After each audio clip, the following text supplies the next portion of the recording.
මේ කටින චීවර පූජාව පටන් ගන්නට බුදුරජාණන් වහන්සේගේ කාලයේදීම ඒකට හේතු සාධකයක් තියෙනවා.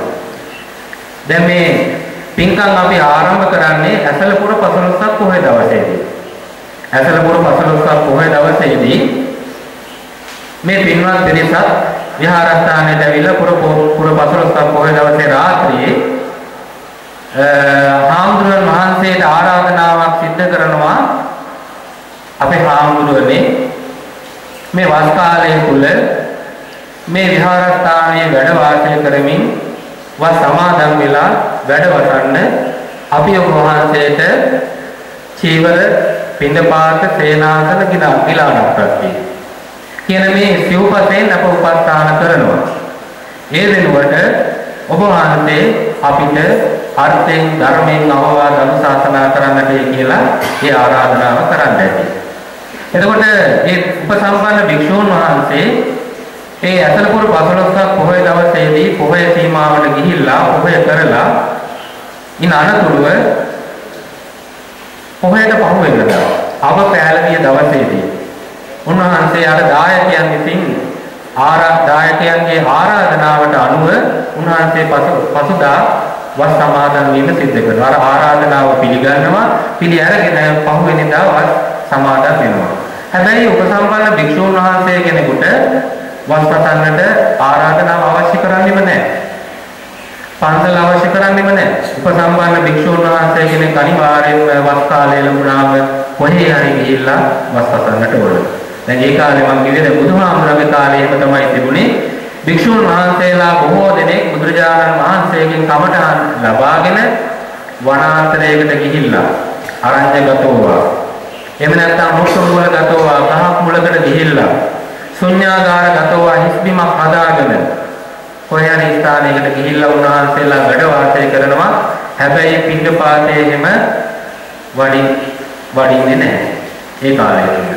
මොකද දායක කවුරු හරි කෙනෙක් වටපිටාවේ සිටියොත් ඒ අය දැක්කොත් හාමුදුරුවෝ කෙනෙක් මේ අහවල් තැන වැඩ ඉන්නවා බණ භාවනා කරගෙන ඉන්නවා කියලා දැක්කොත් ඔවුන් මේ ආහාර පූජා කරනවා. එතකොට මේ භික්ෂුන් වහන්සේලා මේ කාලය තුලදී කරන්නේ එක තැනක වැඩ හිඳමින් බණ භාවනාදී කටයුතු වල නිරත වීම. අපේ සාහිත්‍ය තුල බෞද්ධ සාහිත්‍ය තුල සඳහන් වෙනවා භික්ෂුන් වහන්සේලා වැඩිම ප්‍රමාණයක් රහත් ත්වයට පත් වෙලා තියෙන මේ කාලවකවානුවේ. ඇයි උන්වහන්සේලාට කිසිදු පරිබාහිර දෙයක් පිළිබඳව හොයන්නට නැහැ. පින්නපාතයේ මේ චීවර පින්නපාත ආදී කොට ඇදී සිව්පසය පිළිබඳව හොයන්නට අවශ්‍ය කරන්නේ නැහැ. ඒවා ඔක්කොම සැපේනවා. ඉතින් ඒ නිසා උන්වහන්සේලා එක තැනකට වෙලා භාවනානියෝගීව වැඩ සිටියා. වැඩ ඉඳලා රහත් ත්වයට අවබෝධ කරගෙන බුදුහාමුදුරුවෝ දකින්නටත් යනවා. ඉතින් මේ කියන විදිහට එක භික්ෂූන් කණ්ඩායමක්. ඒ අය කියන්නේ අපි දුතාංගධාරී භික්ෂූන් වහන්සේලා. ඒ කියන්නේ උන්වහන්සේලා ජීවිත කාලය තුළදීම ආරණ්‍යකයි. ඒ කියන්නේ කැලේ තමයි වාසය කරන්නේ. උන්වහන්සේලා මුළු ජීවිත කාලය තුළදීම පාංශුකූලික සිවුර තමයි තුන් සිවුරක් හැටියට පොරවගෙන. තුන් සිවුර කියන්නේ දෙපට සිවුර, තනිපට සිවුර සහ ආන්දලේ. මේ කියන තුන් සිවුර තමයි උන්වහන්සේලා දරාගෙන සිටින්නේ. ඉතින් මේ කියන විදිහට උන්වහන්සේලා අර වස් කාලයේදී බුදුහාමුදුරන්ගෙන් කමඨහන් ලබාගෙන කැලේට ගිහිල්ලා භාවනා කරන්න ගත්තා. ඒ භාවනා කරන්න ගත්තත් උන්වහන්සේලාට හරියට භාවනා කරන්නට පුළුවන්කම ලැබුණේ නැහැ. එක පැත්තකින් වැසි කාලය, අනිත් පැත්තෙන් උන්වහන්සේලාට උපනාවක් තිබුණා බුදුහාමුදුරුවෝ දකින්න යන්නත් ඕන කියලා මේ කාලේ. ඊට පස්සේ උන්වහන්සේලා මේ විදිහට ඉඳලා වස්තුන් මාසේ ඉවරුනාම වත් පවාරණයක් සිද්ධ කළා. එහෙම සිද්ධ කරලා උන්වහන්සේලා බුදුහාමුදුරුවෝ දකින්නට යනවා මහා වර්ෂාවත් එක්කම. මහා වර්ෂාවත් එක්කම බුදුහාමුදුරුවෝ දකින්නට යනකොට තමන් යන පොරවගෙන හිටපු සිවුරු ඔක්කොම තෙමිලා. මේ දුතාංගධාරී භික්ෂුන් වහන්සේලා නිසා අතිරේක සිවුරක් දරාගෙන හිටියේ නැහැ. තුන් සිවුරින්මයි හිටියේ. ඒ උන්වහන්සේලා තුන් සිවුර අදිෂ්ඨාන කරගෙන හිටියේ. තුන් සිවුර පොරවගෙන හිටියේ. අතිරේක සිවුරක් තිබුණේ නැහැ. ඒ නිසා උන්වහන්සේලා අර තෙත බරිත වුණු සිවුරම පොරවගෙන බුදුහාමුදුරුවෝ ළඟට ගියා. බුදුහාමුදුරුවෝ ළඟට ගියයින් පස්සේ බුදුහාමුදුරුවෝ සැප දුක් අහනවා ඕනම කෙනෙක් නේ. කච්චිතේ කමනීයං කච්චි ආපනීයං කච්චි දුක්ඛ වේදනා පටික්කමන්ති නොඅපික්කමන්ති.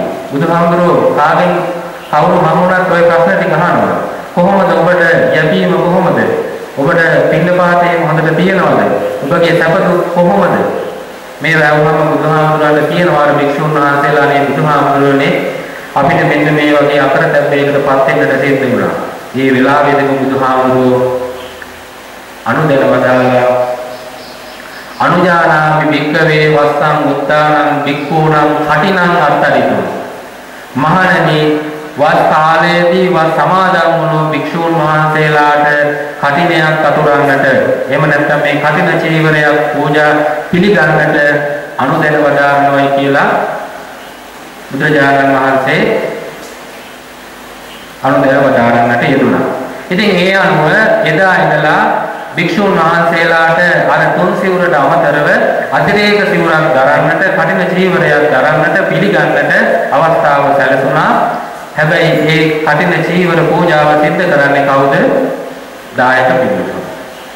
දායක පින්වතුන් තමයි මේ කටින චීවර පූජාව එදා ඉඳලම එහෙම නැත්නම් අතිරේක සිවුරක් හැටියට ඒ කටින වස්ත්‍රයක් හැටියට පූජා කරන්නට යෙදුනේ අතීතයේ ඉඳලම. එතකොට මේ වගේ පින්කමක් සිද්ධ කිරීම තුළින් එහෙම නැත්නම් සිද්ධ කිරීම සඳහා එක පාර්ශ්වයකට විතරක් බෑ. මම අර මුලින් කිව්ව විදිහට හාමුදුරුවෝ කෙනෙකුට විතරක් කටින චීවර පූජාවක් සිද්ධ කරන්න බෑ. ගිහි ඇත්තන් හැටියට ඔබලාට විතරක් කටින චීවර පූජාවක් සිද්ධ කරන්නත් බෑ. තනියම කරන්න බෑ. මේකට දෙපැත්තම අවශ්‍ය කරනවා. එක පැත්තකින් තමයි හාමුදුරුවන් වහන්සේ අර වස්තුන් වාසේ වත් ආරක්ෂා කරනවා. සමාදන් වෙන්න ඕනේ ඉස්සෙල්ලම. ඉස්සෙල්ලම වත් සමාදන් වෙලා වස් ආරක්ෂා කර ගන්නට ඕනේ. වස්සච්ඡේදනය කියලා කියනවා. ඒකේ වස්සච්ඡේදනයක් කරගන්න බෑ. ඒ කියන්නේ වස්ස කාලය තුල වස්සසලා උන්වහන්සේ වස් කැඩුනොත් එහෙම අර කටින චීවර පූජාව සිදු කරගන්න බෑ. ඒ වගේම තමයි දායක පින්වතුන්ට හාමුදුරුවන්ට ආරාධනාව සිදු කරනවත් එක්කම ඒ වස්තුන් මාසය තුලදී උන්වහන්සේලාට අර සිව්පතෙන් අවම තුනක් කියන්නේ අනිත් කාරණා තුනම සිද්ධ කරන්න ඕනේ. චීවර, පිණ්ඩපාත, සේනාසන කියලා අපටේ. සිව්පතේ කියන්නේ ඒකයි. ඒකෙන් පිණ්ඩපාතය, සේනාසනය කියලා අපටේ. ඕක වස්තුන් මාසෙක කරන්න ඕනේ.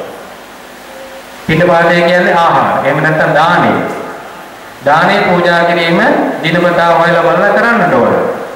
ඊළඟට සේනාසන කියලා කියන්නේ දැන් පන්සල හදන ඒවා තියෙනවා නම් ප්‍රතිසංස්කරණය කරන ඒවා තියෙනවා නම් තව සංවර්ධනය කරන්නට තියෙනවා නම් යම් දෙයක් ඒ වගේ දේවල් කරනවා. දැන් ඒවා ඔක්කොම කරන්නේ පින්නපාතේ එහෙම නැත්නම් දානෙ ටික පන්සලට ගෙනල්ලා දුන්නා අනිත් සතර පෙරේ දායක පින්නතුනුත් එක්කම. පන්සල සංවර්ධන කටයුතු කරන්නට ප්‍රතිසංස්කරණ කටයුතු කරන්න මොනවා හරි තිබුණා නම් ඒවත් සිදු කරන්නට ඇති. ඊළඟ ප්‍රත්‍ය කියලා කියන්නේ බෙහෙත් ලෙඩර දුකට අපි පාවිච්චි කරන බෙහෙත් ලබා දෙන්නට ඒවා ඔක්කොම වස්තුන් මාසෙදී කරන්නේ. ඒකෙන් අර චීවර පූජාව තමයි වස්තුන් මාසෙ ඉවර වෙලා සිවුරක් හැටියට අපි පූජා කරන්නේ අර කටින චීවරයක් හැටියට. එතකොට කටින චීවරයක් හැටියට පූජා කරන මේ කටින කියන වචනේ ගැන පොඩ්ඩක් අපි දැනගන්න ඕන මොකද්ද? මම මුලින් කිව්වන ගාථාවක් පඨවිරීවන ජාතු කම්පතේන චලති මේරුරිවාති වායුනා වජිර නිවන විජ්ජති ගණං තමිද මතෝ කටිනං ති උච්චති. පඨවිරීවන ජාතු කම්පතේ. දැන් මේ මහ පොළොව තියෙනවා. මහ පොළොව අපි කාටවත් කම්පා කරන්න බෑනේ. මහ පොළොව සොලවන්නත් කම්පා කරන්න පුළුවන් කමක් නැහැ. ඒ කියන්නේ දැන් අපි හිතුවොත් එහෙම මේ මහ පොළොවට අපි මොනතරම් දේවල් දානවද? අපේ තියෙන කුණු කන්දල් ඔක්කොම දාන්නේ කොහටද? මේ මහ පොළොවට. ඊට පස්සේ අපි උඩල්ලක් අරගෙන අවලංගුවක් අරගෙන කොටනවා, හාරනවා මොනතරම් දේවල් කරනවද? අචේතනික වස්තුවක් උනත් මහ පොළොවත් කම්පා වෙනවක් තා තියෙනවා. අචේතනික වස්තුවක් දැනෙන්නේ නැහැ. නමුත් කම්පා වෙනවා යම් දැනීම් පදනම් කරගෙන. දැන් අපි දන්නවා මේ ඔබ අහලා ඇති කොයි වෙලාවන් වලදීද පොළොව කම්පාවටපත් වෙන්නේ කියලා අවස්ථා 8ක් තියෙනවා. සාමාන්‍යයෙන් කරුණ වශයෙන් ගත්තාම බුදුරජාණන් වහන්සේ එහෙම නැත්නම් අපි බෝධිසත්වයන් වහන්සේ දිව්‍ය ලෝකයෙන් චුත වෙලා මෞකසක පිළිසිඳ ගන්න අවස්ථාව. මෞකසෙන් දිවි වෙන අවස්ථාව. ඒ වගේම මහා අභිනිෂ්ක්‍රමණය කරන වෙලාව. ඒ වගේම සම්මා සම්බුද්ධත්වයට පත් කරන වෙලාව. ධම්සක් පැවතුම් සූත්‍රයේ දේශනා කරන වෙලාව.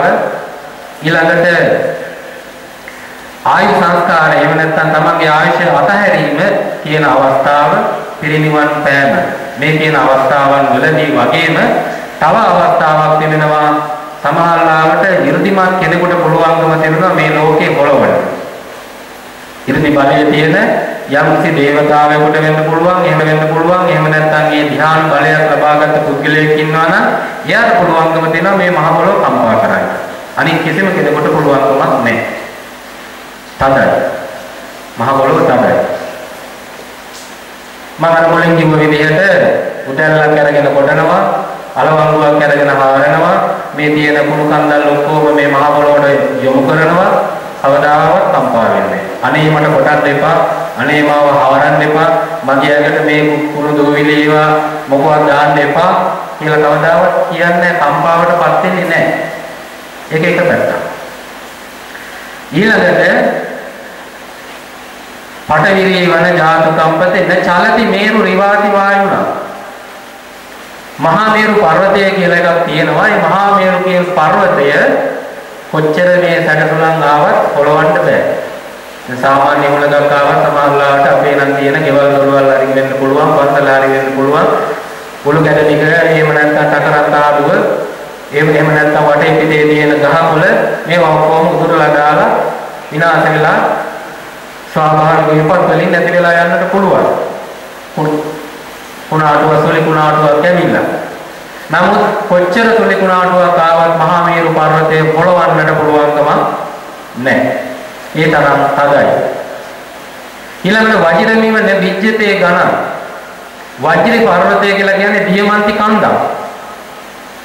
දියමන්ති කන්ද සාමාන්‍යයෙන් කියන්නේ පොඩි දියමන්තියක් අපිට තවත් දියමන්තියක ආධාරයක් ඇති ඒ හා සමාන ආයුධයකින් තමයි කපන්නට පුළුවන්කම තියෙන්නේ. ඒ වගේ මහා කන්දක් වජිර පර්වතය කියන්නේ. ඒ වගේ මහා කන්දක් මුළු ගෙඩියක් අරගෙන ගිහිල්ලා මේක මම කඩන්න උත්සාහ කරනවා කියලා කෙනෙක් උත්සාහ කරනවා නම් එයාට පුළුවන්කමක් නැහැ. ඒකත් තදයි. නැමිච්චේ කවදාවත් විඳින්න විනාශ කරන්න නැති කරන්න පුළුවන්කමක් නැහැ. සම්මිදමතෝ කටිනන්ති උච්චති. ඒ වගේම තමයි කටින කියන එකත් කවදාවත් විඳින්න විනාශ කරන්න කම්පා කරන්න බැරි දෙයක්. මහ පොළොව වගේ කම්පා වෙන්නේ නැහැ. ඒ වගේම මහා මේරු පර්වතය වගේ සොලවන්න පුළුවන්කමකුත් නැහැ. ඒ වගේම වජිර පර්වතය වගේ විඳින්න පුළුවන්කමකුත් නැහැ. ඒ හා සමාන දෙයක් තමයි කටින කියන වචනේ තේරුම. ඒ කටින කියන වචනේ තේරුමත් එක්කම කටිනේ සඳහා අපි යොදා ගන්න දේ මොනවද? වස්ත්‍රය. ඒ කාලේ හැදෙන්න එක එක වස්ත්‍ර. ඒකට කියන්නේ අලුත් වස්ත්‍රයක් මොනවා හරි අලුත් වස්ත්‍රයක් අපි යොදාගත්තේ. සමහරවිට මේ අමුසෝනේ ඒ කාලේ අද කාලේ වගේ මේ පෙට්ටි වල දාලා එහෙම මිනිහ දාන්නේ නැහැ, වලවන්නේ නැහැ, ඒ වගේ මොකුත් නැහැ. පෙට්ටි කැලකින් ඇතුව අමුසෝරට ගිහිල්ලා දැම්මා. සමහරවිට ඒවා වික්ෂුන් වහන්සේලාගේ පරිහරණය රෙදි කැලේ වික්ෂුන් වහන්සේලාගේ පරිහරණය සඳහා ගත්තා. ඒකට තමයි පාංශකුල ජීවිතය කියලා කියන්නේ. ඒවා සමහරවිට ඒ භාවනා කරමින් ඉන්න මේ තවුසන් ජීවිතය ගත කරපු බොහෝ දෙනෙක් ඒවා යොදාගත්තා. එතකොට ඒ වගේ පාංශකුල ජීවන පාංශකුල රෙද්දා ඒ වගේ අලුත් මේ කවුරුත් පාවිච්චි නොකරපු දෙයක් තමයි මේ සඳහා අපි ගන්නෙ. එතකොට ඒ සඳහා ගන්න ඒ කටින වස්ත්‍රය සඳහා ගන්න එක අපි හදාගන්න ක්‍රමයකුත් තියෙනවා. ඒ කියන්නේ දැන් හිතන්නකො මේ සිවුර කියලා කියන්නේ ලෝකයේ තියෙන පැරණිම වස්ත්‍රය. ලෝකයේ තියෙන පැරණිම වස්ත්‍රය තමයි සිවුර. බුදුහාමුදුරුවෝ වැඩ හිටපු කාලේ ඉඳලම බුදුහාමුදුරුවෝ අනුදැන වදාළ විදිහටම අද වෙනකම් වෙනස් නොවී තියෙන එකම වස්ත්‍රය. ඒකයි පැරණිම වස්ත්‍රය කියන්නේ. දැන් ගිහි ජනතාව විසින් අඳින්නා වූ වස්ත්‍ර ගත්තාම විවිධාකාරයි. කාලෙන් කාලට වෙනස් වෙනවා. සමහරවිට සතියෙන් සතිය විලාසිතා වෙනවනේ. දැන් මේ පාන්සලට එනකොට සුදු වස්ත්‍රයක් අඳගෙන ආවට හැම කිසි කෙනෙක්ම වෙනස් තැන් වලට යනකොට එක එක තැන් වලට ඒ කියන්නේ උත්සවයක් තියෙනකොට උත්සවයේ ස්වරූපය අනුව ඇඳුමේ ස්වරූපයක් වෙනස් වෙනවා. අපිට නම් එහෙම එකක් නැහැ.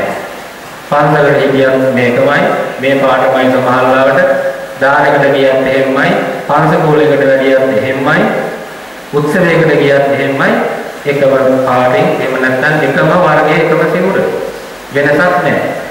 ඔබලාගේ ඇඳුම එහෙම නෙවෙයි. මේ තියෙන ස්වරූපයට අනුව ඇඳුමේ ස්වරූපයක් වෙනස් වෙනවා. ඉතින් ඒ නිසා අපිට කියන්න බෑ ගිහියන්ගේ ඇඳුම අතීතයේ ඉඳලම පැවතුන එකක්.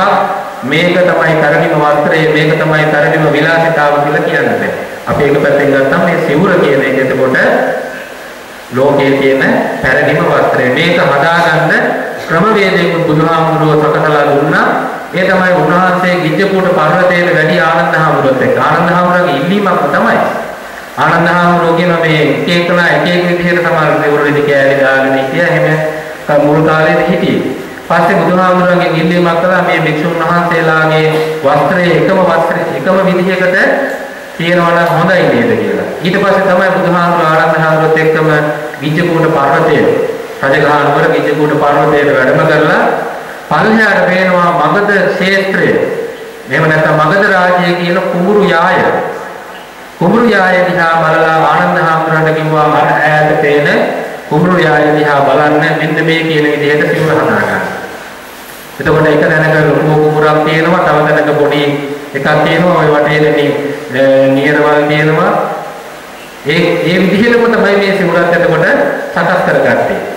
එතකොට මේක සකස් කර ගැනීම සඳහා අර දෙද්දක් වශයෙන් එහෙම නැත්නම් වස්ත්‍රයක් හැටියට ගෙනාවු වඩවුවක ඒක කෑලි කෑලි වලට කපලා ආපහු මුට්ටු කරන එකක් කරන්නේ. කෑලි කෑලි වලට කපනවා. ඒ අවශ්‍ය අර කුඹුරේ තියෙන ප්‍රමාණය හා සමානවම ඒක සිවුරකට ඇතිවන විදිහට රියන් ගණන් වලට නියමිත විදිහට සකස් කර ගන්නවා. ඒතකොට ලොකු කෙනෙකුට නම් ඒ තමන්ගේ අතේ මේ ඇඟිලි කෙලවර ඉඳලා වැලමිට දක්වා තියෙන ප්‍රමාණය ලොකු අතු වලටත් ඒකේ භාගයේ පොඩි අතු වලට කියන විදිහට සකස් කර ගන්නවා. ඉතින් ඒව පිළිබඳව ගොඩාක් විස්තර කරන්න අවශ්‍ය කරන්නේ නැහැ. ඉතින් මේ කියන විදිහට සිවුර සකස් කරගත්තා. ඒ සිවුර පැරණිම සිවුර, පැරණිම වස්ත්‍රය. ඒ වගේම තමයි බොහෝ දෙනාගේ ගෞරව ආදරයට පාත්‍ර වුණ වැඳුම් බිඳුම් ලැබපු එකම වස්ත්‍රය. හාමුදුරුවෝ කෙනෙක් කොහේ හිටියත් හාමුදුරුවෝ වැඩිමහලු හාමුදුරුවෝ කෙනෙකුට බාල හාමුදුරුවෝ කෙනෙක් වඳිනවා ඒත් වඳින්නේ සිවුරට. ඒ වගේම ගිහි ජනතාව කොච්චරද හිටියත් වැඩිමහලු වුණත් හාමුදුරුවෝ කෙනෙකුට සාමණේර හාමුදුරුවෝ කෙනෙක් සිවුරක් පොරවගෙන හිටියා නම් සිවුරට වඳිනවා ගෞරව කරනවා. වැඳුම් පිදුම් ලබනවා වගේම තමයි සමාල්ලාට බැනුම් අහන එකම වස්ත්‍රය නේද? සමාල්ලාට මේ සිවුර දරාගෙන ඉන්න එකේ අමාරුකම තේරෙන්නේ නැති මිනිස්සු සමාල්ලාවට පොඩි හාමුදුරුවෝ කෙනෙක් සමාල්ලාවට දඟලනකොට සෙල්ලම් කරනකොට ඒක දිහා නොරොස්සන කෙනෙක් සමාල්ලාවට ඔය සිවුර පොරවගෙන ඉන්න හාමුදුරුවන්ගේ හැටි ඕමයි කියලා බනින්න පුළුවන්. සමාල්ලාට හාමුදුරුවෝ කෙනෙක් උනත් පුතඥන හාමුදුරුවෝ උන්වහන්සේලාගේ අතින් සුළු වරදක් වුණොත් සමාල්ලාවට දානෙට පන්සකූලෙට පිළිතර වැඩි නැත්තම් අහවල් දිහා දානෙට ගිය වැඩියා අපේ දානෙට ආවේ නැහැ. කොහොම කියන්න පුළුවන්? එහෙම කියන සමාජයේ මිනිස්සු ඉන්නවා. මම ඒකයි කියන්නේ. අපේ දානෙට ආවේ නැහැ. අල්ප ගෙදර දානෙට වැඩියා මේ අපේට වෙනස්කම් කරනවා. ඔය ආමුදුරන්ගේ හැටි ඔහොමයි කියලා සමාල්ලාවට කියන්නත් පුළුවන්. ඉතින් ඒවා කියන්නේ මේ පාප කර්ම කරගන්න මිනිස්සු. තමන්ට අවසලයක් කරගන්න මිනිස්සු තමයි මේ විදිහට ඒ වගේ ප්‍රකාශ කරන්නේ. ඉතින් ඒ නිසා ඔබ කවදාවත් එහෙම වෙන්නට එපා. මේ සිවුර දරාගෙන ඉන්න අපි එහෙම නැත්නම් මේ පුංචි හාමුදුරන් වහන්සේලා සියලු දෙනාම මිනිස්සුයි. මේක දරාගෙන ඉන්න බොහොම අපහසුයි. ඉතින් ඒ නිසා මම කියවේ වැඳුම් බෙදුම් ලැබපු වැඩිම වස්ත්‍රය හැටියට නැත්නම් එකම වස්ත්‍රය සිවුර වගේම බැලුම් අහපු වස්ත්‍රයක් මේකම වෙන්න ඇති. එතකොට ඒ කියන විදිහට අපි මේ සිවුරක් සකස් කරගත්තා. ඒ සිවුර තමයි අපි මේ කටින චීවරය සඳහා යොදාගන්නේ. දැන් සිවුරු පිරිකර හැමදාම අපි පූජා කරනවානේ. දානයක් මොනවා හරි උත්සවයක් එහෙම නැත්නම් ආගමික කටයුත්තක් තිබුණොත් සිවුරු පූජා කරනවා. ඒකට කෙනෙකුට හිතන්න පුළුවන් අනේ කටිනේ කියලාත් අපි පූජා කරේ සිවුරක්. වෙනදා පූජා කරන විදිහටම සිවුරක් නේ පූජා කරේ කියලා හිතෙන්න පුළුවන්. ඇයි අර මේ මොකද මේ පෙරහැරෙන් වඩම්මලා ඒක කෑලි කපවලට කපලා මහා දේව කරා තන්දිමේට අර වගේම සිවුරක් නේ පූජා කළේ කියලා කෙනෙකුට හිතෙන්න පුළුවන්. නමුත් මම කිව්වේ ඒකයි ඒ සිවුර නිකම් සිවුරක් නෙවෙයි. කටින චීවරයක්. මේ සම්බුද්ධ ශාසනය උගන්වන බරපතල පින්කම් වලින් පළවෙනි පින්කම අට මහා කුසල වලින් තියෙන පළවෙනි පින්කම තමයි කටින චීවර පූජාව. ඒ සිවුරක් හැටියට සාමාන්‍ය දේ සාමාන්‍යයෙන් අපිට පෙනෙන සිවුරක් විදියට පූජා කළාට අපි ඒක පූජා කළේ කොහොමද? කටින චීවරයක් හැටියට. කටින චීවරයක් හැටියට අර පූජා කරන වෙලාවේදී තහන් දෙන්නේ මේ දැන් සිවුරක් වහලා තියෙනවා. මේක දැන් ගෙනල්ලා අපිට මහා සංඝරත්නයට මේ ඉදිරියේ මේ තැන්පත් කරලා තියෙනවා. මේක පූජා කරන්න කැමති කොයි විදිහටද කියලා අහන්න ඇතිනේ. එතකොට ඔබලා අපිට දෙනවා අපිට කටින චීවරයක් හැටියට පූජා කරන්න ඕන. මේ වෙලාවේදී නිකන් අපිට චීවරයක් පූජා කරන්න ඕන කියලා කියන්නේ නැහැ. අපි කියන්නේ කටින චීවරයක් පූජා කරන්නට ඕන කියලා. එතකොට මේ අනුව මේ කටින චීවරයක් හැටියට පූජා කරන්නට පුළුවන්කම තිබෙන්නේ අර මම මුලින් කියපු විදිහට දෙපාර්ශ්වයේම කැපකිරීමක් කරවුවොත් විතරයි. හාමුදුරුවෝ වස්තුන් මාසයක් කියන්නේ වස් කාලයේ එළඹෙනකොට පොය සීමාවකට ගිහිල්ලා වස් සමාදන් වෙලා මේ පොය කරලා එදා දවසේදී වස් ආරාධනාවක් අරගෙන පහවදා ඉඳලා වස් සමාදන් වෙනවා. ඒකල වස්තුන් මාසයේම වස් ආරක්ෂා කරගෙන ඉඳලා වපුර පසළොස්වක පොය දවසේදී මහා පවාරණය සිදු කරන්නට ඕන.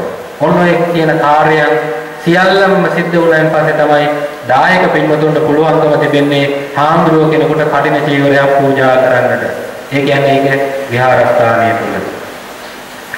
එතකොට මේ කටින චීවරයක් පූජා කිරීම නිසා එක පැත්තකින් භික්ෂුන් වහන්සේලාට ආනිසංස තියෙනවා අනිත් පැත්තෙන් ගිහියන්ට තියෙනවා. දැන් අපි වෙන දවසක අපි කියමුකෝ දානයක් පූජා කරනවා කියලා. ගෙදරක දානයක් පූජා කරනකොට දානේ ආනිසංස තියෙන කාටද? පින් තියෙන කාටද? දෙන තැනත්තාට. දෙන පුද්ගලයාට. පින ඒකේ පින බහුල වෙන්නේ පින ඇත්තේ දානීය පිරිනමන කෙනාට තමයි. අපි පන්සලේ අපි දානයක් දෙනවා නම් පන්සලේ හාමුදුරුවන්ට දායකයොත් එකතු කරගෙන කරනවා නම් දායකයන්ට ඒ සියලු දෙනාට අයිති වෙනවා. දැන් ඒ ගෙවල් වල දෙන දානවලදී අපිට ආනිසංස හැටියට Tamanට ඒ දානේ පූජා කරන කෙනාට ලැබෙනවා වගේ වික්ෂුන් වහන්සේලාට ඒ හැම ආනිසංසයක්ම ලැබෙන්නේ නැහැ. මම කියවේ ඒකයි කටින චීවර පූජාව සිද්ධ කරපුවාම වික්ෂුන් වහන්සේ දෙක පැත්තකින් ආනිසංස අනිත් පැත්තෙන් ගිහියන්ට ඒ ආනිසංසය ලබා ගන්න පුළුවන්කම තියෙනවා. දැන් මෙතෙන්දී හාමුදුරුවන්ට තියෙන ආනිසංස ඔක්කොම කියන්න ඕනේ මොකද අපේ හාමුදුරුවන් වහන්සේලා ඒව දන්නවා. දැන් මේ පින්වත් පිරිස කැමති අපි මේ වගේ පින්කම සිද්ධ කරලා ඉවරලා අපිට ලැබෙන ආනිසංස මොනවද කියලා දැනගන්න. මම කෙටියෙන් පොඩ්ඩක් කියන්නම් හාමුදුරුවන් වහන්සේලාට තියෙනවා සාමාන්‍යයෙන් විහාරස්ථානයේ වැඩ ඉන්නකොට උන්වහන්සේලාට ඔය ආරාධනා මේ පන්සලෙන් පිටත් යන්න පුළුවන්කමක් නැහැ වෙනත් මේ හාමුදුරුවෝ කෙනෙකුට දැනුම් දෙන්නේ නැතුව. ඒ කියන්නේ කොහේ හරි ගෙදරකට හරි එහෙම නැත්නම් මගතොටකට හරි යනවනම් හාමුදුරුවන්ට තමන්ගේ විහාරස්ථානයෙන් බැහැරව යන්න බෑ. දානමානයකට හරි යනවනම් වෙන ගෙදරක ආරාධනාවකට යනවනම් එහෙම වඩින්න බෑ. සාමාන්‍ය හාමුදුරුවෝ කෙනෙකුට. නමුත් කටින සිවුරක් බාරගත්තාම ඒකෙන් නිදහස් වෙනවා. ඒකෙන් නිදහස් වෙනවා. උන්වහන්සේලාට පුළුවන්කම තියෙනවා ඒ වගේ කටයුතු කරන්න. ඒ වගේම තමයි ගෙදරක ආරාධනාව තනියම ආරාධනාව පිළිගන්න පුළුවන්කමක් නැහැ හාමුදුරුවෝ කෙනෙකුට. ගෙදරකට ගිහිල්ලා දාන ටිකක් වළඳන්න ආරාධනාවකට ගිහිල්ලා එහෙම කරන්න බෑ. නමුත් කටින සිවුරක් බාරගත්තාම මේ ආම්බරට යානිසංශයක් තියෙනවා. ඒවා එතකොට ඒකිනුත් මිදෙන්න පුළුවන්කම තියෙනවා. ඒ වගේම තමයි මහන්සේලාට ඔය ලැබෙන පිළිකර ඔක්කොම තියාගන්න බෑ. කියන්නේ බුදුහාමරගේ කාලේ නම් එක සිවුරයි තිබුණේ. එක සිවුරක් දවස් 10කට කියන්නේ අතරේක සිවුරු දවස් 10කට වැඩි තියාගන්න බෑ. ලැබෙන සියලු දේවල් පරිහරණය සඳහා දෙන්න ඕන කාට හරි. ළඟ තියාගන්න බෑ. නමුත් කටින චීවරය බාරගත්ත විහාමුදුරන්ට අතරේක සිවුරු එහෙම නැත්නම් අතරේක පිළිකර අවශ්‍ය ප්‍රමාණයට ඕනතරම් එහෙම ළඟ තබා ගැනීම ආනිසංසය දිනවන වගේ ආනිසංස තමයි භික්ෂුන් වහන්සේලා හැටියට හාමුදුරුලට ඒ කියන්නේ කටින චීවරයක් බාර ගන්න හාමුදුරන්ට ලැබෙන ආනිසංසය. එතකොට ගිහියන් හැටියට ලැබෙනා වූ ආනිසංස පිළිබඳව බුදුහාමුදුරුවෝ ඒ කාලෙදීම කරුණු දේශනා කරන්න දෙන්නා විශේෂයෙන්ම භික්ෂුන් වහන්සේලා අතරින්ම තමයි ඒකත් උන්වහන්සේ ගත්තේ. දවසක් බුදුරජාණන් වහන්සේට කල්පනා වුණා මේ වස් කාලය ලැබිලා තියෙන කාලයක වස් කාලයේදී වස් අවසන් වෙලා භික්ෂුන් ආනන්ද හාමුදුරන්ට කිව්වා ආනන්දය භික්ෂුන් වහන්සේලා ඒහි භික්ෂුභාවය කියලා කියන්නේ අෂ්ටපරිස්කාර පූජාව සිද්ධ කරපු කෙනෙක් බුදුහාමුදුරුවෝ ළඟටම යනකොටම උන්වහන්සේට එව මහාන කියලා බුදුහාමුදුරුවෝ ආමන්ත්‍රණය කරනවා. ඒ ආමන්ත්‍රණය කරනකොට ඉබේම අර සිවුරු පිළිකර පහළ වෙලා 60 වයස් පිරුණු මහරහතන් වහන්සේ නමක් බවට පත් වෙනවා. ඒ කියන්නේ උන්වහන්සේ පැවිදි උපසම්පදා දෙකම එකවර ලබා ගන්නවා. ඒහි භික්ෂුව පැවිදි උපසම්පදාව ලැබපු මහරහතන් වහන්සේලා 500 නමක් රැස් කරන්න කියලා ආනන්ද හාමුදුරන්ට බුදුහාමුදුරුවෝ කියනවා.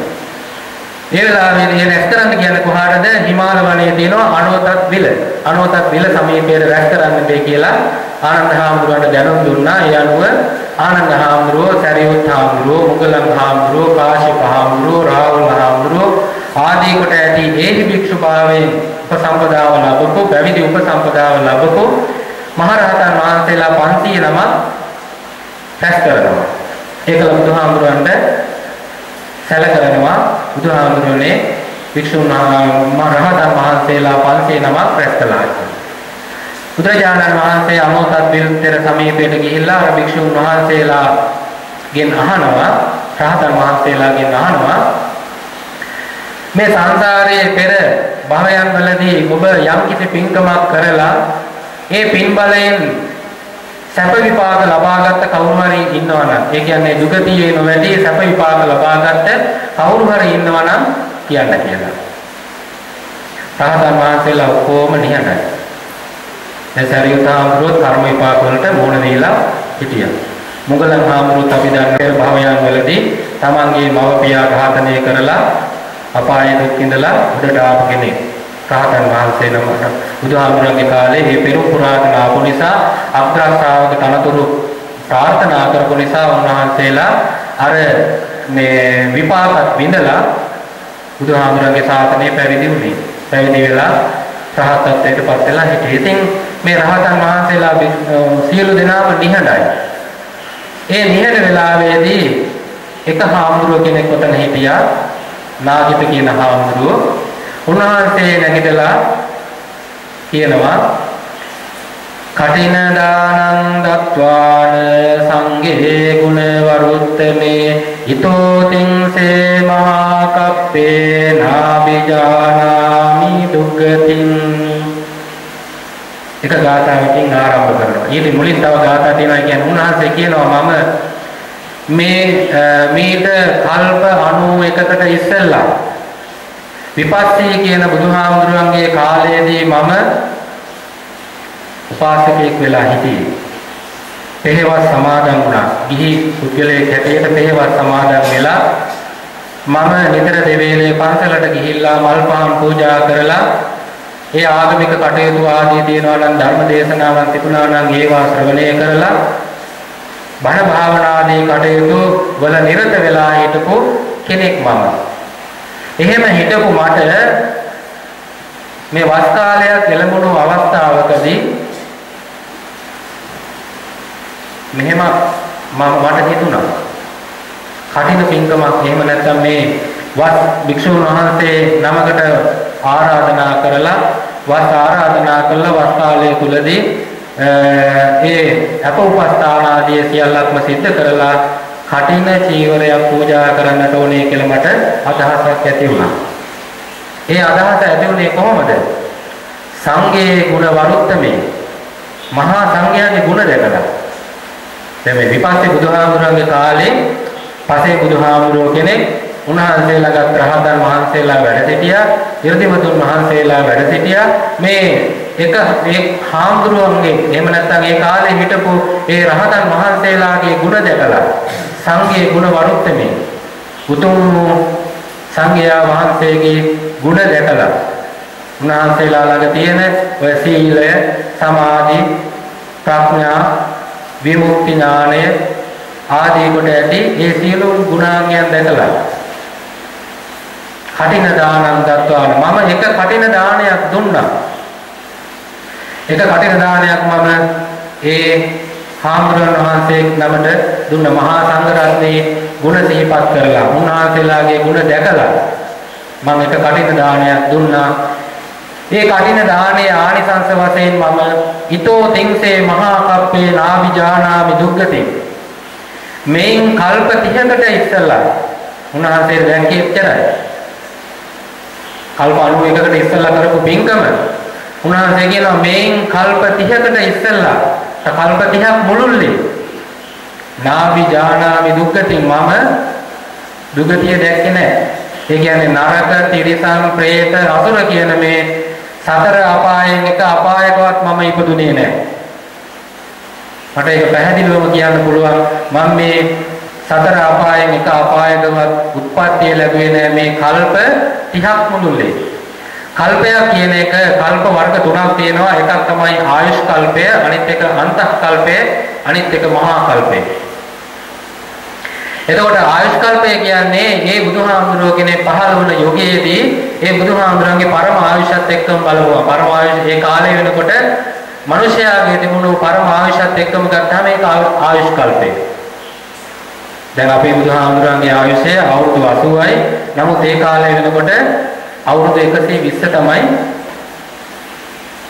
මිනිසයාගේ පරම ආයුෂ හැටියට තිබුණේ. එතකොට අපි දැන් ඔය කියනවානේ බුදුහාමුදුරන්ගේ මහා කල්පයක් වැඩ සිටින්නට තිබුණයි කියලා.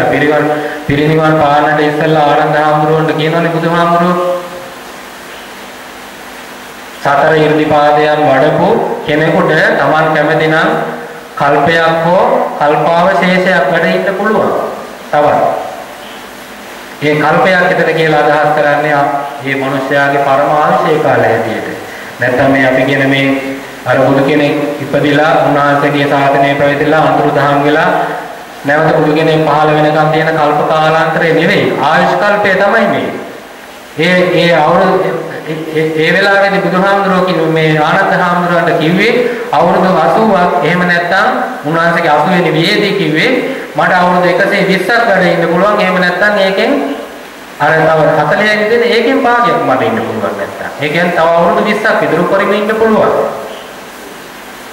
ඉතින් අපි සමහරවිට මේ සමහර හාමුදුරන් වහන්සේලා හිතනවා සමහරවිට කියනවා මේ මහා කල්පයක් කියලා කියන බුදුහාමුදුරුවෝ එදා ආනන්ද හාමුදුරුවන්ට ආරාධනා කළා නම් බුදුහාමුදුරන්ට කල්පයක් වැඩ සිටින්නට කියලා අදත් බුදුහාමුදුරුවෝ ඉන්නවනේ කියලා සමහර කට්ටිය කියනවා. එහෙම එකක් නැහැ. පරමාර්ශ උන්වහන්සේ පිළිණය කළා අවුරුදු 120 දී උන්වහන්සේ එතෙන්දී තමයි එවනම් පිළිනිවන් පාරට තියෙන්නේ. නමුත් උන්වහන්සේ අවුරුදු 80 දී ආනන්ද හාමුදුරුවෝ ඉල්ලීමක් නොකරපු නිසා ඒ ආයුෂ් කල්පයේ ගෙවලා උන්වහන්සේ පිරිනිවන් පෑවා.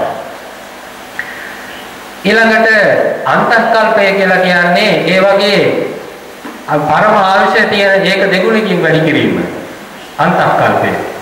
මහා කල්පය කියලා අපි සඳහන් කරන්නේ බුදුහාමුදුරුවෝ කෙනෙක් පහළ වෙලා උන්වහන්සේගේ ශාසනය පැවතිලා ඒ ශාසනය අතුරුදහන් වෙලා ගිහිල්ලා නැවත බුදුහාමුදුරුවෝ කෙනෙක් පහළ වෙන. ඒ කියන්නේ ලෝතුරා බුදුහාමුදුරුවෝ කෙනෙක් පහළ වෙන යුගය.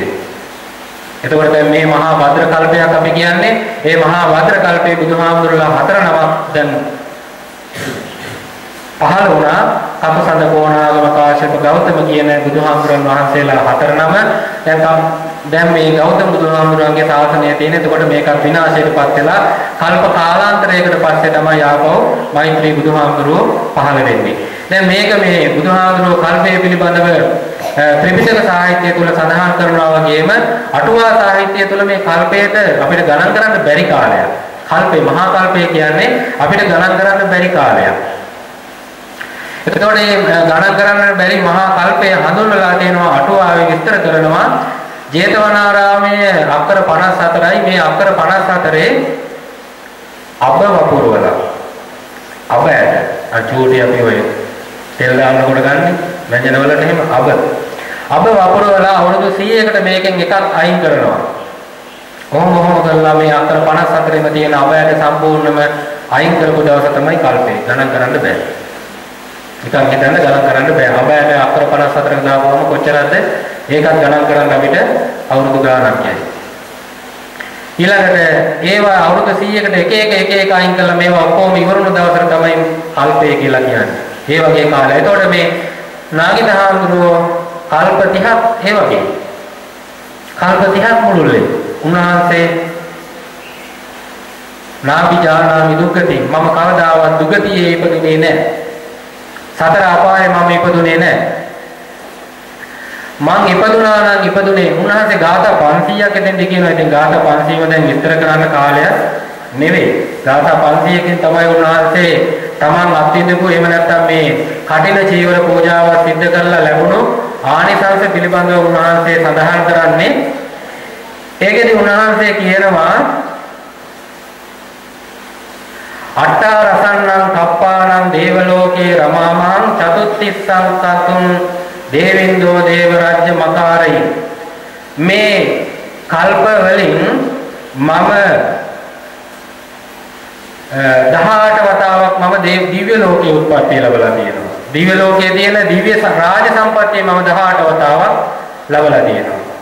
ඊළඟට 91 කල්පයක් මේ උන්වහන්සේ වැඩ සිටියේ. ඒයින් උන්වහන්සේ මේ පෙර භවයේදී උන්වහන්සේ 34 වතාවක් චක්‍රවර්ති රාජ සම්පත්තිය ලැබුවා. ඒ කියන්නේ සක්විති රජ කෙනෙක් වෙලා හිටියා. සක්විති රජ කෙනෙක් සහ බුදු කෙනෙක් ලෝ පහළ වෙන්නේ කාලයකට පස්සේනේ. එතකොට සක්විති රජ කෙනෙක් වෙනවයි කියන එක ඒක අපේ බුදුහාමුදුරුවන්ට එහෙම නැත්නම් සිද්ධාර්ථ කුමාරයා ඉපදුණු වෙලාවේ කිව්වේ ගිහිගේ හිටියොත් සක්විති රජ වෙයි, පැවිදි වුණොත් බුදු බවට පත් වෙයි. එතකොට බුදුහාමුදුරුවෝ කෙනෙකුත් පහළ වෙන්නේ සක්විති රජ කෙනෙකුත් පහළ වෙන්නේ කල්ප කාලාන්තරයකට පස්සේ. ඒ වගේ සක්විති රාජ සම්පත්තිය උන්වහන්සේ ලැබුවයි කියනවා. පෙර භවයේදී 34 වතාවක් චතුත්ථින්ස තිස්සත්තු 34 වතාවක් මුළුල්ලේ මම සක්විති රජ වෙලා හිටියා. ඊට පස්සේ තව කියනවා ආරපතේ චක්‍රවර්ති සිරින් ලැබේ පදේස රාජ්‍යං විපුලං ගණනාච අසංඛ්‍යා. මම මේ සිවුර මැසීම සඳහා අපි නූල් පොටවල් ගහනවනේ. නූල් පොටවල් ගහනවා.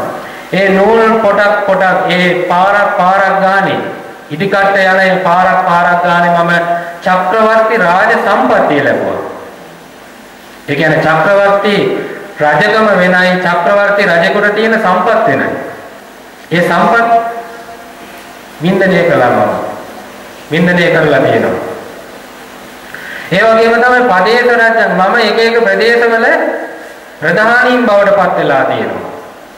ඒ කියන්නේ දැන් අපි අද නම් විවහාර කරනවා නම් ගම් සභාවක් වෙන්න පුළුවන්. එහෙම නැත්නම් ප්‍රාදේශීය සභාවක ප්‍රධානියෙක් වෙන්න පුළුවන්. එහෙම නැත්නම් පළාත් සභාවක ප්‍රධානියෙක් වෙනවා. ආන්නේ වගේ යම් ප්‍රදේශයකට පාලනය කරන ප්‍රධාන පුද්ගලයෙක් බවට පත් වෙලා ඉඳලා තියෙනවා බොහෝ වාර ගණන්. ඊළඟට කියනවා ද්වේහවේ උපපච්චාමි දේවේ වාපිච මානුසේ අඤ්ඤං ගතින්න ජානාමි කටින දානස්සිදං පලං. මම භව දෙකයි උත්පත්ති ලැබුවේ. මොනවද? දේවේ වාපිච මානුසේ එක්කෝ දිව්‍ය ලෝකේ දිව්‍ය සම්පත් ලැබුවා. එහෙම නැත්නම් මනුෂ්‍ය ලෝකේ මනුෂ්‍ය සම්පත් ලැබුවා. අර සතර අපායේ පැත්තකට දාලා නරක තිරිසන් ප්‍රේත අසුර කියන මේ එකකවත් මම උප්පත්තිය ලැබෙන්නේ මේ කාලය තුලදී මම උප්පත්තිය ලැබුවේ දිව්‍ය ලෝකයේම නැත්නම් මනුස්ස ලෝකයේ. දිව්‍ය ලෝකයේ එක භවයක් හිටියොත් ඊළඟ භවයේ කො මනුස්ස ලෝකයේ ආයෙත් මම පින් කරලා දිව්‍ය ලෝකේ ගියා. පින් නිරුණාම මනුස්ස ලෝකයට එනවා. ඒකනේ අපිට වෙන්නේ. අපි කොච්චර පින් කරලා මිනිස්සු බලාපොරොත්තු වෙනවා නම් දිව්‍ය ලෝකේ යන්න වැඩක් නැහැ ඒක. දිව්‍ය ලෝකේ යන්න අවශ්‍ය වෙන්නේ නැහැ. මොකද දිව්‍ය ලෝකේ කියන්නේ පින් කරන තැනක් නෙවෙයි. පින පදනම් කරගෙන ඉන්න පුළුවන් තැනක් විතරයි. පින් කරන්න බෑ ඒක. අර මනුස්ස ලෝකයේ ඉඳලා කරන පින් දිව්‍ය ලෝකයේදී විපාක දෙනවා එච්චරයි. එතනින් එහාට නෑ. දෙවියෝ නාම දෙවියේ පින් ඉවරුනාම එතනින් චුත වෙලා ආයෙත් මේ කො මනුස්ස ලෝකයට එන්න ඕන. මනුස්ස ලෝකයෙන් නැවත පින් කළා තමයි දිව්‍ය ලෝකය යන්නේ. ඉතින් අපි දිව්‍ය ලෝකේ යන්න අවශ්‍ය කරන්නේ නමුත් මේ හාමුදුරුවෝ කියනවා මගේ ප්‍රාර්ථනාව හැටියට ලෝතර බුදුහාමුදුරුවෝ කෙනෙක් දැකලා නිවන් දකින්නට බලාපොරොත්තුව තිබුණේ අපේ අය බොහෝ දෙනෙක් එහෙමනේ සමාජලාවට බුදුහාමුදුරුවෝ කෙනෙක්ම දැකලා නිවන් දකින්නනේ බලාගෙන මේ ඔක්කොම කරන්නේ එහෙම අවශ්‍ය කරන්නේ අපිට මේ භවයේදී මේ චතුරාර්ය සත්‍ය අවබෝධ කරගෙන නිවන් දකින්න පුළුවන් අපි එහෙම ප්‍රාර්ථනා කළොත් අපි හැමදාම දුක් විඳ විඳ යන්නේ දැන් මේ හාමුදුරුවෝ කල්ප 91කට ඉස්සෙල්ලා මේ දාණය දුන්නේ ඒතකොට කල්ප 91ක් තිස්සේ උන්වහන්සේ සම්මානය දැරිදරුවයි ප්‍රාර්ථනාව මොකද්ද මේ බුදුන් දැක නිවන් දකින්න. ඒ කියන්නේ බුදු කෙනෙක් පහළ වෙනකම් ඉන්න බෑ බුදුන් දකින්න. හැබැයි දැන් අපිට එහෙම අවශ්‍ය කරන්නේ නැහැ. අපිට මේ බුදුන් දකින්න පුළුවන්. අපි මේ බුදුන් දකිනවා. බුදුහාමුදුරුවෝ කියනවානේ බුදුන් දකින්නවා කියන්නේ බුදුහාමුදුරුවෝ ජීවමානව ඉන්නකොටම දකින්න එක නෙවෙයි. වක්කලේ හාමුදුරුවෝ බුදුහාමුදුරුවෝ දිහා බලාගෙන හිටියා. ශරීරය දිහා බලාගෙන හිටියා. මොකද කියලා ඇහුවා බුදුහාමුදුරුවෝ. එතකොට කියනවා මම බුදුහාමුදුරගේ ශරීරය දිහා බලන්නේ බුදුහාමුදුරේ හරි ලස්සනයි සාන්තයි දාර්ශනිකයි. ඒ දිහා බලන්නේ. ඊට පස්සේ බුදුහාමුදුර කියනවා මගේ ශරීරය දිහා බලාගෙන ඉන්නපා මේක මහා පොහු ශරීරයක්. මේ ශරීරය දිහා බලාගෙන ඉන්නපා මම දකින්න ඕන නම් ඒ කියන්නේ බුදුහාමුදුරෝ කියන මම දකින්න ඕන නම් මගේ ධර්මයේ දකින්න. යෝ ධම්මං පස්සති සෝ මං පස්සති. යමෙක් ධර්මයේ දකිනවා නම් ඔහු තමයි මම දකින්නේ. යෝ මං පස්සති සෝ ධම්මං පස්සති බුදුහාමුදුරෝ දකින්න කෙනෙක් ඉන්නවා නම් එයා ධර්මයක් දකින්න ඕන. ඉතින් එහෙමනම් අපිට බුදුහාමුදුරෝ දැකලා නිවන් දකින්න ඕනේ නැහැ. ධර්මයේ දැක්කයින් පස්සේ අපිට බුදුහාමුදුරෝ දකින්න පුළුවන්. ඒ නිසා ධර්මයේ දකින්න ඉස්සෙල්ලා ධර්මයේ දැක්කාම අපි ඉබේම බුදුහාමුදුරෝ දැක්කා බවට පත් වෙනවා. ඉතින් ඒ නිසා දැන් අර නාගිත හාමුදුරුවෝ අර කල්ප 91ක් මුළුල්ලේ මේ කටින් දානයක් දුන්නා. ප්‍රාර්ථනා කළේ බුදුන් කෙනෙක් සමීපේ පැවිදි වෙලා උපසම්පදා වෙලා නිවන් දකින්නේ. ඉතින් ගෞතම බුදුහාමුදුරගේ සාසනය එනකන් ඉන්න උනා. නමුත් උන්වහන්සේ කටින චීවර පූජාව සිද්ධ කරපු නිසා මේ සතර අපායේ උත්පත්තිය ලබන්නේ නැතුව දිව්‍ය ලෝකයේ සම්පත් මං කියන විදිහට ඒ කරන ලද විපාක හැටියට මේ කරන ලද පින්කමේ විපාක හැටියට කර්මයේ විපාක හැටියට උන්වහන්සේ ඒ භවවල උත්පත්තිය ලැබලා ඒව ලබා ගත්තා. ඒ ආනිසංස වින්දා. ඒ වගේම තමයි දේමේ කුලේ පජායාමි කත්තියේ චාපි බාහමනේ හීනේ කුලේන ජානාමි කටින දානස්සි දම්පල. මම මනුෂ්‍ය ලෝකේ හරි දේව ලෝකේ හරි දෙවියන් අතරත් ඉන්නවනේ ඔය මුස් පහත් වේදී. අල්පේසාක්‍ය දෙවිවරු මහේසාක්‍ය දෙවිවරු කියලා කියන්නේ අපි ඒකයි. මහේසාක්‍ය දෙවිවරු උසස් කුලයයි. අල්පේසාක්‍ය දෙවිවරු පහත් කුලයයි. ඔක්කොම මනුෂ්‍ය ලෝකෙට ඇවිල්ලානේ තියෙන්නේ. එක කුල කියලා බුදුහාමරගේ කාලෙත් හිටියා බ්‍රාහ්මණ ශාස්ත්‍රීය වෛශ්‍ය සූත්‍ර කියලා මුල හතරක්. ඉතින් ඒ කාලෙම වකවානුන් තුළදී ඇති වුණු මේ පුද්ගලයන් විසින්ම හදාගන්න මේ කුල ක්‍රමය නිසා මම උත්පත්ති ලැබියේ ඔය කියන කුල වලින් උසස්ම කුල දෙකයි. දෙකයිනේ තියෙන්නේ බ්‍රාහ්මණ කුලය ශාස්ත්‍රීය කුලය උසස් කුල. වෛශ්‍ය සහ සූත්‍ර කියලා කියන්නේ පහත් කුලේ දා කාලේ හැටියට ඒ අය පිළිගත්තේ. එතකොට බ්‍රාහ්මණ කුලයේ සහ මේ ශාස්ත්‍රීය කුලයේ විතරයි මම උත්පත්ති ලැබෙන්නේ. බ්‍රාහ්මණයෝ කියලා කියන්නේ සියලු දෙනාටම අවවාද අනුශාසනා දෙන පුද්ගලයෝ ඒ කාලේ හැටියට ශාස්ත්‍රීය වංශිකයෝ තමයි රජ කුලයේ හිටියේ. එහෙම නැත්නම් රාජ සම්පත්තිය. වින්දනය කළේ රජකම් කළේ මිනිසු පාලනය කළේ. එතකොට ඔය කියන කුල දෙකේ විතරයි මම උත්පත්ති ලැබෙන්නේ. එතකොට ඒ නිසා තමයි මම එක්වර බ්‍රාහ්මණයෙක් වෙලා හිටියා නම් තවුස්දම් ජීවිත ගත කරලා තියෙනවා.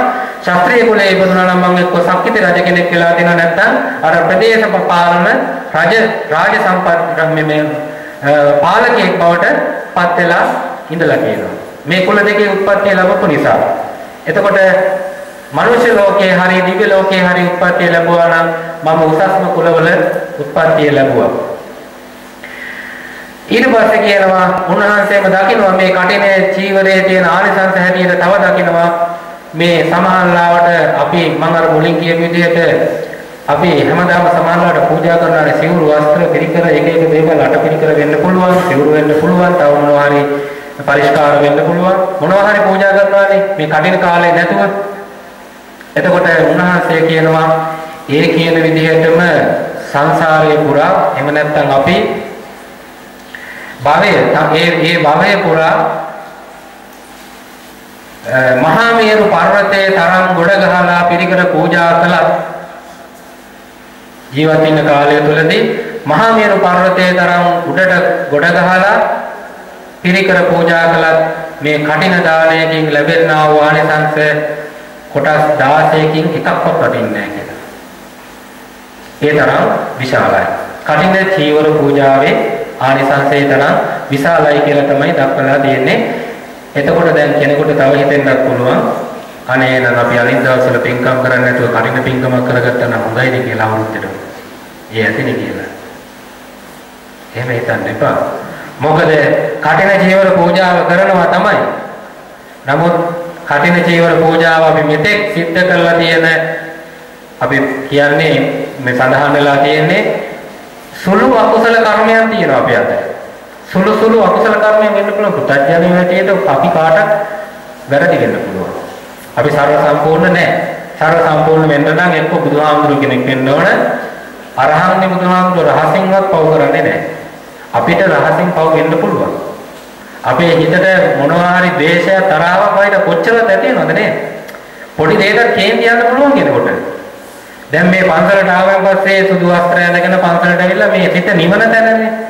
සිත නිවන තැන නිසා මෙතෙන්ද කිසි කරදරයක් නැහැ. කිසි බාධකයක් නැහැ. ගෙදරට ගියුවා අනේ ගින්දර ගොඩක්. ලිපේ දින ගින්දර නෙවෙයි. ගෙදරට ගියුවා මහා ගින්දර ගොඩක්. මොන දේවල් හිතට වෙනවද? ඇති වෙනවද? හිතට නැගෙනවද?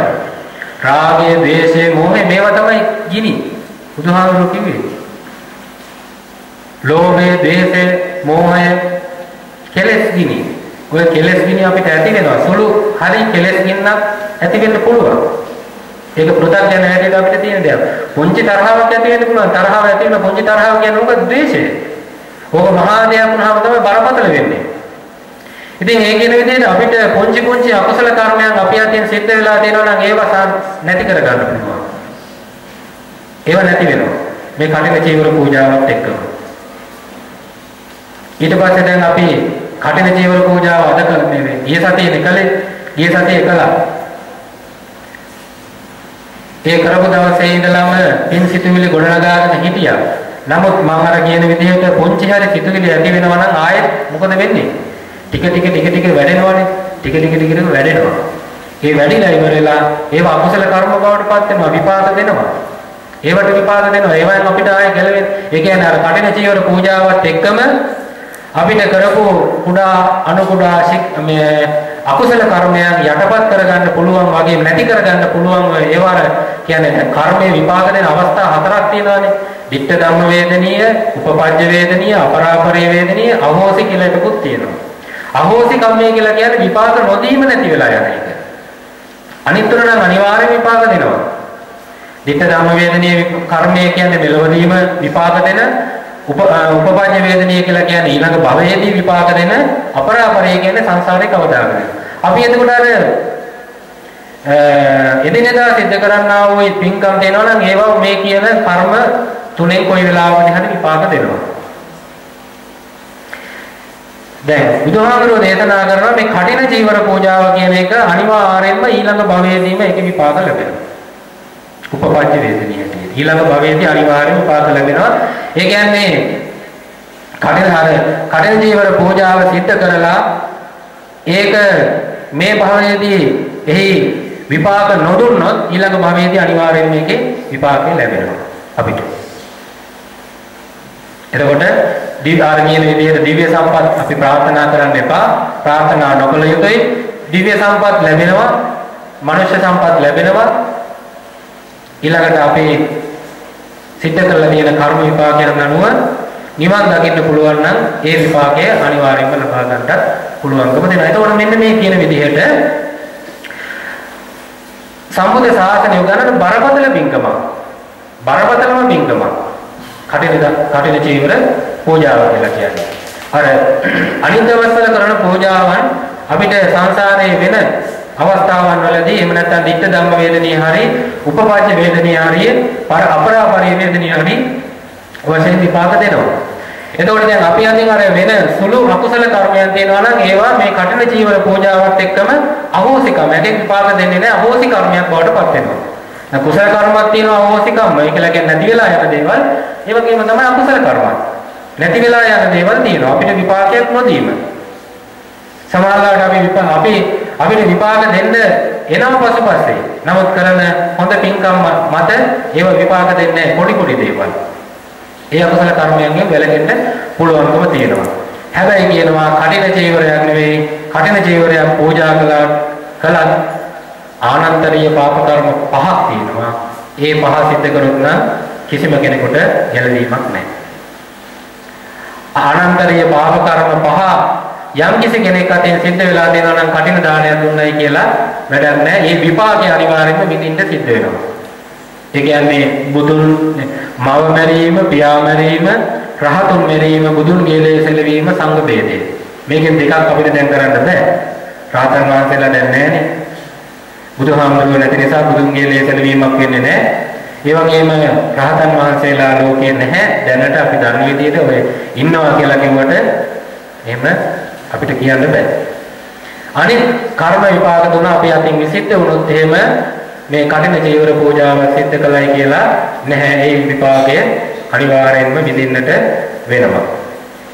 ඔන්න ඔය කියන විදිහට ආනිසංස පිළිබඳව නාගිත හාමුදුරුවෝ ගාථා 500කින් නාගිතාපදානය අපදාන පාළියේ තියෙන නාගිතාපදානය කියවන්න. ඉතින් ඔක්කොම දැන් කියන්න කාල වේලාව නෙමෙයි. ඔය කියන ආනිසංස උන්වහන්සේ ලැබුවේ කියලා මේ අර අනෝටත් පිළ සමීපේ බුදුහාමුදුරුවෝ ඉස්සරහදී දේශනා කරනවා. ඒ වගේ මහා විපාක උන්වහන්සේ වින්දනය කළා. අවුරුදු කල්ප කාලාන්තරයක් තිස්සේ උන්වහන්සේ එහි විපාක විඳගෙන ආවා. ඉතින් උන්වහන්සේ දැක්කේ උන්වහන්සේම කියනවා මේ කටින දාණය තමයි උතුම්ම දේ. ප්‍රධානතම දාණය කියලා උන්වහන්සේ දැක්කේ. ඒ මොකද අර කොච්චර සිවුරු පිරිකර පූජා කළත් ඊටත් වඩා ආනිසංසදායක පින්කමක් කටින පූජාව. කටින චීවර පූජාව. ඒ පූජාව සිද්ධ කරන්නේ කොහොමද? මහා සංඝයාගේ ගුණ දැකලා. එහෙම දැකලා තමයි මම මේ පූජාව සිද්ධ කරන්නට යෙදුනේ. එතකොට මේ පන්සලේ මේ විහාරස්ථානයක් කේන්ද්‍ර කරගෙන කටින චීවරයක් පූජා කළේ මහා සංඝරත්නයේ උදෙසා. මහා සංඝරත්නයේ උදෙසා පූජා කළා. එතකොට එදා ඒ දවසේදී මහා සංඝරත්නයට පූජා කරපු එක සිවුරක් ඉතින් ඔක්කොටම දරන්න බැරි නිසා එක හාමුදුරුවෝ කෙනෙකුට පවරනවා. ඒ පැවරීම සිද්ධ කරන්නේ. එතකොට ඔබ මේ සිවුර මේ කටින චීවරය පූජා කළේ දැන් සිවුර බාරගත්තේ පන්සලේ වස්සසපු හාමුදුරුවෝ වෙන්න පුළුවන්. නමුත් ඔබ පූජා කළේ කාටද? සංඝයාට. මහා සංඝයාට පූජා කළේ. මහා සංඝයාට පූජා කිරීම ආනිසංසදායක වැඩි. බුදුහාමුදුරුවෝ දේශනා කරනවානේ.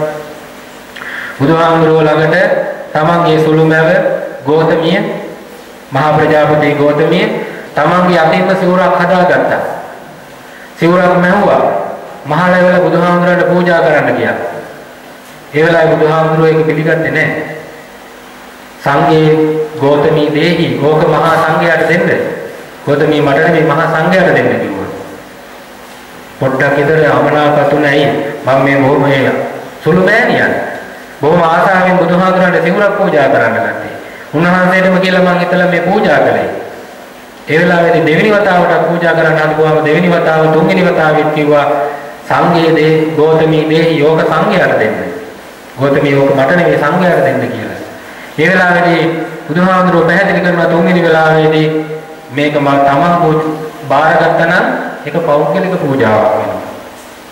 ඒ පෞද්ගලික පූජාවක් වෙන නිසා මහා ප්‍රජාපති ගෝතමියට වඩා ආනිසංස ලබා ගන්නට පුළුවන් වන විදිහට තමයි සංඝයාට දෙන්න කියලා කියන්නේ. බුදුහාමුදුරන්ට පූජා කළාටත් වඩා මහා සංඝයාට පූජා කිරීම. උන්වහන්සේ දැක්කේ.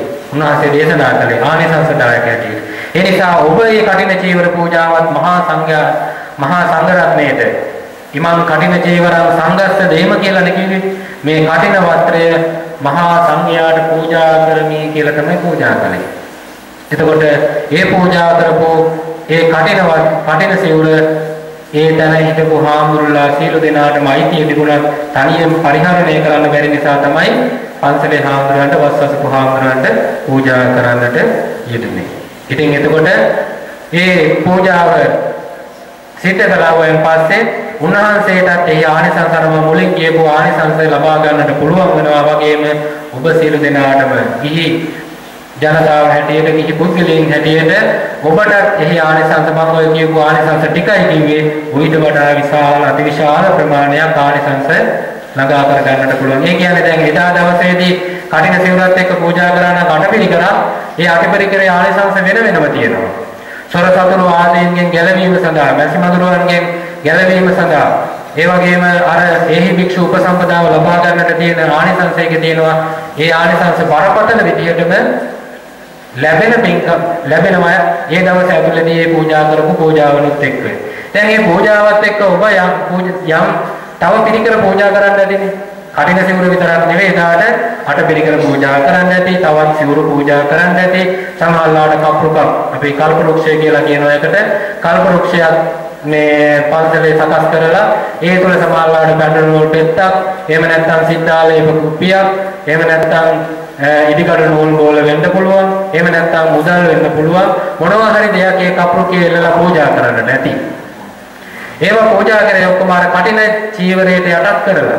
එතකොට කටින චීවරයට යටත් කරලා පූජා කරනවා කියන්නේ අර කටිනේ ලැබෙනා වූ ආනිසංසම ලබා ගන්න පුළුවන්. එතකොට ඒ දවසේදී අපේ දැන් කටින චීවර පූජාවේ ප්‍රධාන දායකත්වයේ දරාගෙන පූජාව සිද්ධ කරයි කියලා සමාන මේ හේමමාලා රඳුරු මහත්මිය පවුලේ සීල දෙනා සිද්ධ කරයි කියලා අනිත් අයට ඒකේ ආනිසංසයක් නැහැ කියලා හිතෙන්න පුළුවන්. නමුත් ඔබ ඒකට අනුමෝදන් වුණා නම් රුපියලකින් දෙකකින් හරි අනුමෝදන් වුණා නම් ඒ පිනම ඔබටත් ලැබෙනවා. එදා දවසේදී සාදුකාරයක් දීලා හරි මේක හොඳයි කියලා හිතුවා නම් කවුරු හරි අර ආනිසංසයෙන් හැම කෙනාටම ලබා ගන්න පුළුවන්. පින් කරන කෙනාටම නෙවෙයි පින් ලැබෙන්නේ සමානවට. පින් කරන කෙනාටම නෙවෙයි පින් ලැබෙන්නේ. පින් කරන කෙනා යහපත් සිතුවිල්ලෙන් යුක්තව මේ පින්කම් සිද්ධ කරවුවොත් ඒකේ පින්කම ලැබෙනවා, පින ලැබෙනවා. නමුත් සමහරවිට හිතන්න පුළුවන් ඒ පින්කම කරන වෙලාවේදී තමන් හිතට නැති වෙන්න පුළුවන්. තමන් එතනින් වෙනත් තැනකට ගිහිල්ලා ඉන්න පුළුවන්. නම් සමහරවිට කලබල නැති වෙන්න පුළුවන්. සිත එක තැනක නැති වෙන්න පුළුවන්. ඉතින් ඒ වෙලාවන් වලදී සමහරවිට වටේ පිටේ ඉන්න කෙනෙකුට වැඩියෙන් පින් ගන්න පුළුවන්. අර ලෝයර සකරාගේ තියෙනවානේ. දන් දෙන සඳෙහි දෙවුරම් මෙහෙර මොණි දුට පින් අනුමෝදන්ව මිනිසෙක් එතන සිට පින් ලැබ ගතිය වැඩි තරමින් ඒ සිටුහට ඉන්දුන නුදුන කිම අනුමෝදනාවට. අනේ වෙන සිටුතුමා ජේතවනාරාමේදී දානීය දෙන වෙලාවේදී ඈත ඉඳන් ඒක දිහා බලාගෙන හිටපු එක මිනිස්සෙක් ඒක අනුමෝදන් කළා. අනේ මේ සිටුතුමා හොඳ දානයක් කරනවා, හොඳ පින්කමක් කරනවා කියලා ඈත ඉඳගෙන සාදුකාර දුන්නා. සතුටු වුණා, හිත සතුටු කරගත්තා. ඒක කියන්නේ එතකොට අර සිටුවරයාට වැඩි පිනක් ඔහුටත් ලැබුණා කියලා. ඉන්දුන නුදුන කිම අනුමෝදනාවට අනුමෝදනම් වෙනවනම් අර ප්‍රධානත්වයක් ගන්න අවශ්‍ය කරන්නේ නැහැ. ඕනම කෙනෙකුට ඒකට අනුමෝදන් වෙනවා නම් අනුමෝදන් වුණානේ. පුංචි හරි දෙයකින් අනුමෝදන් වුණා නම් ඒ පින කටින් ඒ හිතා දවසේ කරපු පින්කමත් එක්කම බලපුවාම කටිනේ ආනිසංසම හැම දිනාටම ලබා ගන්නටත් පුළුවන්කම තියෙනවා. ඒ නිසා කටින චීවර පූජාව ඒ හේමමාලා රඳුණු මහත්මිය ඒ වගේම අපේ ඒ මහත්මයා එතුමා ස්වාමි පුරුෂයාණන් ඒ වගේම පියතුමාණන් ආදී කොට ඇති සිළු දෙනාගේම මූලිකත්වයෙන් කරේ ප්‍රධානත්වයෙන්. අනිත් සියලු දෙනාම අනුග්‍රහ කළා. ඒ කියන්නේ සතර පෙරුවේ දායක පින්වතුන් සියලු දෙනාම ඒ සඳහා අනුග්‍රහ කළා. වස්තුන් මාසයේදී ඒ අය දානෙ දුන්නා. වස් ආරාධනාව කරපු අය විතරක් නෙමෙයිනේ.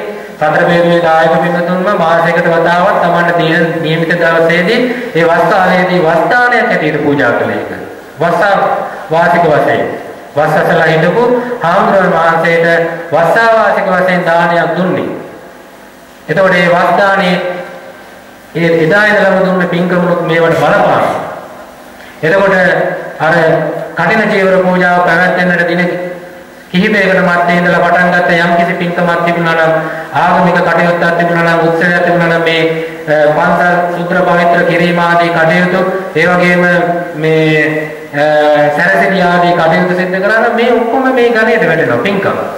ඒ මේවා හොඳ චේතනාව, පිරිසිදු චේතනාව මේ වගේ පින්කමක් කරන්න ඕනේ කියලා හිතලා තමයි මේ කළේ. එතකොට ඒවා හැමදාම කරන සදා පුණ්‍යම් පවඩ්ඩති. හැමදාම පින් වැඩෙන පින්කම් හැටියට තමයි ඒ සිද්ධ කළේ. එතකොට අර දිගට කාලාන්තරයක් තිස්සේ කරගෙන ආපු සියලු දේවල් ඒ කියන්නේ වස්තුන් මාසය තුලදී සිද්ධ කරගෙන ආපු පින්කම එදා දවස තුලදී සිද්ධ කරගත්තා වූ යම් පින්කමකුත් තිබුණා නම් ඒවා සියල්ලම එකතු වෙලා තමයි අවසානයේදී ඒ කටින චීවර පූජාව සිද්ධ කරගත්තේ. සියලු දෙනාට මේ ආනිසංස වශයෙන් අර නාගිත හාමුදුරුවෝ ලැබපු ඒ දිව්‍ය සම්පත්තිය, මනුෂ්‍ය සම්පත්තිය, රාජ සම්පත්තිය ඒ හැම දෙයක්ම ළඟා කරගන්නට පුළුවන්කම තියෙනවා. ඒ වගේ මහා බරපතල පින්කමක් තමයි කටින චීවර පූජාව කියලා සඳහන් කරන්නට පුළුවන්කම තිබෙන්නේ. ඉතින් එහෙමනම් දැන් බොහෝ වේලාවක් ආනිසංස පිළිබඳව සඳහන් කරන්නට යෙදුණා. මේ යදවක ශ්‍රී නිවේසාරාම පුරාණ විහාරස්ථානයේ කේන්ද්‍ර කරගෙන 2019 වර්ෂයේදී යදවක සුමන හාමුදුරන් වහන්සේගේ මූලිකත්වයෙන් උන්වහන්සේගේ අවවාද අනුශාසන ඇතිව උන්වහන්සේ මේ විහාරස්ථානයේ වැඩ වාසය කළා නේද? වැඩ වාසය කරමින් උන්වහන්සේව සමාදන් වෙලා මේ විහාරස්ථානයේ 3 මාසයේ මුළුල්ලේම වැඩ සිටියා. ඒ හේමාලා රසන මහත්මිය, විමල ස්වාමී පුරුෂයාණන්, ඒ වගේම පවුලේ පියතුමාණන් ආදී කොට ඇති සියලු දෙනා උපස්ථාන කළා. සතර පෙරේ දායක පින්වතුන් උපස්ථාන කරලා මහා පින්කමක් සිද්ධ කරගත්තා. හැමදාම අපිට කල්පනා කළා මුළු ජීවිත කාලයේදීම සතුට වෙන්නට පුළුවන් පින්කමක් සිද්ධ කරගත්තායි කියලා හැම දිනාටම සන්තෝෂයටපත් වෙන්නට පුළුවන්. ඒ සන්තෝෂය තමයි පිනක් බවට පත් වෙන්නේ. හදයන් පුරාතීති පුඤ්ඤං චිත්තං පුරාතීති පුඤ්ඤං. හදවත පිනවීම තමයි පින කියලා කියන්නේ. සිත පිනවීම තමයි පින කියලා කියන්නේ. පුඤ්ඤං චේව සුඛස්සේ තම අදිවචනං. ඒ පින තමයි සංසාරයේ සැප විපාක ලබා ගැනීමට හේතුවක් වෙන්නේ. ඉතින් ඒ කියන විදිහට දිව්‍ය ලෝකයේ දිව්‍ය සම්පත්, මනුෂ්‍ය ලෝකයේ මානසික සම්පත්, අවසානයේදී නිවන් සම්පත් ලබා ගන්නට පුළුවන් වන මාහගේ පුණ්‍ය කර්මයක් බරපතල පින්කමක් සිද්ධ කරගත්තාය කියලා හැමදෙනාම සන්තෝෂයටපත් වෙන්නට